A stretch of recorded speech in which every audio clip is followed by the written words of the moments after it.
ఏం కట్ చేస్తున్నావు? సలాడ్. ఏం సలాడ్ చెప్తే ముల్లంగి సలాడ్. సో ముల్లంగిని అయితే ఈ విధంగా ఫస్ట్ పీల్ తీసేసుకొని వాష్ చేసుకొని ఈ విధంగా సన్నగా కట్ చేసుకొని ఇందులోనే సన్నగా చాప్ చేసినటువంటి పచ్చిమిర్చిని వేసుకోవాలి.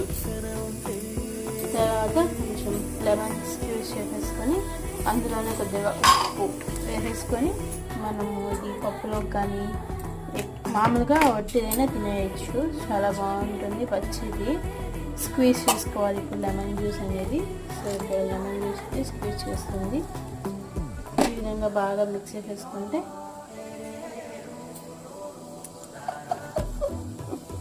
మా అమ్మ నవ్వుతుంది, నన్ను నవ్విస్తూ ఉంటారు ఫ్రెండ్స్. అప్పుడప్పుడు ఇట్లా చూస్తూ ఉంటారు అనమాట, కొట్టుకుంటూ ఉంటాము.